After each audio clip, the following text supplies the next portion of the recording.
Hello, my name's Nick. Today I'm going to do a quick video, something I've been thinking about for a while actually, and then it was speeded up yesterday, sitting in front of the TV screen in tears. It's about the difference between US and UK comedy, especially sitcoms. I personally think the level of sitcom in the UK is much higher than the US. And I think the reason for this is that it's not run by TV executives. You will have a head of the comedy department who his job is to go out and try and find good shows, but it's not done to a formula. American comedy, I find too much of it is done to a formula, and by that you'll know the kind of thing where there needs to be a joke every 7 seconds. It's ridiculous. That's not how life is. You see very few US sitcoms where there's any pathos. I say very few, not none, because there are some of them. Again, I'll get onto that in a second. Someone, first of all, will have to explain to me why Friends became so famous, because I just don't get it. I don't understand how that became massive. Suffers from the same thing. It's written by committee and it's stupid. What you can't do for me, you cannot have a room full of 20, 30 somethings pitching one-liners in a sitcom, because it's just going to turn out exactly the same as all the other sitcoms with the one-line zingers. Again, it's not the way life is, and it's not the way comedy should be.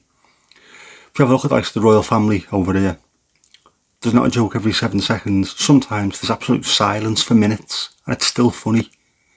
Or you look at Only Fools and Horses, written by one person over a couple of decades, and every single person, every character in that show was created by this one person. It was his universe. So he allowed the characters to grow in the way that he wanted them to. These were people that he knew from his life, growing up in South London. And he recognised these characters when he was in a pub. I'll take that, I'll take that, I'll take that. So it became a fully rounded and fully functioning universe that we've seen. Again, you can be in a pub and hear people telling jokes, and it is great. There are like one-liners one after the other, but in real life, that's just not the way things are really.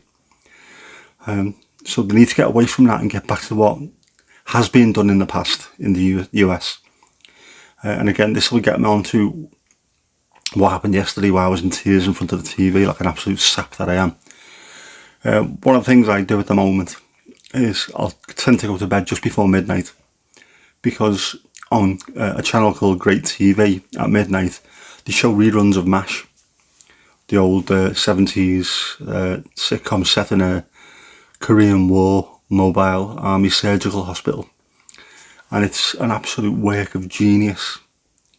And yesterday was, they called it Christmas Day, where they showed episodes all the way through, all day long. And then he finished with there was a bit of a programme about sort of the backstory behind it, and interviews with stars and things like that, and the people that were in it and the people that wrote it. That was really interesting. Some good stuff came out of that. But afterwards they showed you the farewell episode, which I think it was at one point the highest TV ratings, the highest number of people watching one show of all time. And you can see why. It was a long episode, but all these characters that you've been watching for years and years, it was sort of how they got to where they were, to how they became the people that they were. The whole show differs so much from current shows because it was full of pathos. There was loads of jokes, but they never shied away from the fact that this was in a war. So they showed you people struggling, suffering with being in the war. They showed you soldiers dying. They showed you doctors crying because they couldn't save someone. It was a sort of a jab at the Vietnam War, and quite rightly a little bit of satire about that. But it's absolutely amazing seeing those characters. They're not just two-dimensionals, you know. If you have a look at, I don't know, Chandler in Friends, for example. I don't want to keep digging out Friends, but it deserves every slapping it receives.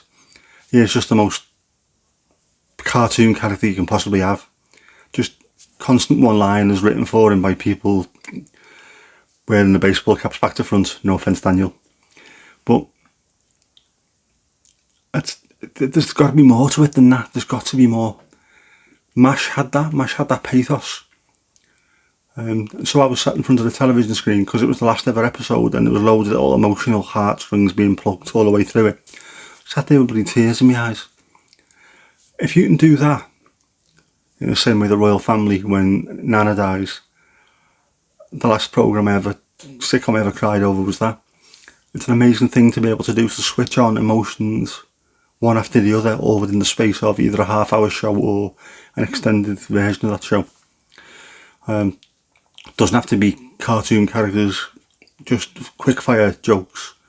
One of the other ones, which I don't think ever gets the credit it deserves, is Roseanne. A truly dysfunctional family. I just think it's The Simpsons before The Simpsons was written. And if there's ever been a character better than Dan Connor in that, played by John Goodman, then I haven't seen it, because everyone was flawed, including him. Everyone within that show, within that family, was flawed. But at the end of the day, his heart was always in the right place, and he would do what he felt was right. Whether it was wrong or not, he'd still do it, because everything was coming from the right place. And again, you don't see that anymore. Things aren't allowed to grow. You watch Early Doors, another UK sitcom set in a pub. I can only assume Craig Cash and Phil Mealy spent a lot of time, and Henry Norman, I think, wrote it as well, spent a lot of time in pubs, Early Doors. I know, I used to live in one for years, and I used to work there. I'd open the pub, Early Doors. So I recognise every single one of those characters. I recognise the landlord, I recognise, from that side of it, being behind the bar, I recognise the Early Doors characters coming in, because they are completely different to your normal sort of tea time onwards kind of characters. There's a very unique type of person, and they nail that perfectly. In fact, the old miserable old bastard Tommy, we used to have one in our pub, and his name was Tommy as well. So as soon as I was watching it, it was like, I recognised this, I've lived this, not just recognised it, I've lived it. So it's just amazing to me every time I watch it. It's like being back behind the bar in the George in Southport. But I don't get that with a lot of other comedies. Obviously, I've never lived in the US. I've been there a couple of times on holiday, but I don't live the day-to-day life that you do. But I don't think many people would live the day-to-day life that you see in a lot of their sitcoms. For a start, Friends, again, well, just go for it, 2 foot them from behind. An out-of-work chef, you've got an out-of-work actor, and somehow these people can afford massive studio apartments in New York, really. You know, it's all show and no go for me. So, yeah. American writers and TV executives, please, step out the way and let people make good, interesting comedy. I know they are. I know, like the Parks and Recreation's been mentioned, which I think is a really good show. I used to love Gary Shandon, the stuff that he did, which again was, I think, was a little bit more left field, and that was allowed to be its own little world. People go mad about Seinfeld. I don't know. I don't really get that one either. But I can see why. It's a bit more left field at times. Surely there's got to be more MASH and Roseanne type shows out there. Got to be something deeper. Has to be. Life isn't just a laugh, and it needs to be balanced. Yin yang, bitter and sweet. There has to be comedy and tragedy, or at least pathos. You've got to drag people up, pull them down, and then put them back up again. And you don't always have to end up. It doesn't have to be a saccharine sweet ending.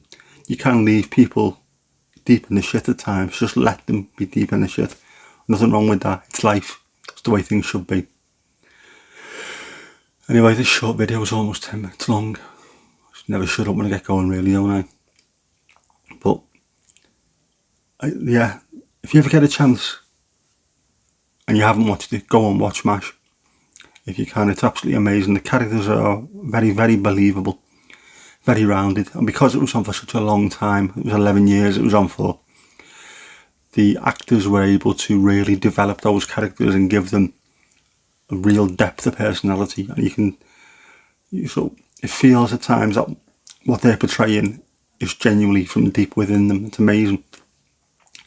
And it does show you. Blackadder, similar kind of thing, especially Blackadder goes forth when they're in the war. You can get laughs out of tragedy and in war. But if you do it with enough integrity and you don't just play it for laughs, play it for slapstick, you can do it right, and you can do it with the solemnity that it deserves. Because anyone who's watched Blackadder, where they come over the trenches in that last episode, that was handled beautifully. And I think MASH was the same thing when they finished their 11 series. So give that a go. It's well worth it. And it's something that I've been watching recently, and I've needed it. It's been taking me back to a little bit of my childhood when I've needed to escape. So thank you to the people who made and appeared in MASH. And thank you for listening to this. It's not a rant, it's just me trying to, address something that's been eating away at me a little bit for a while now, but there we go. Hopefully I will see you soon. Bye.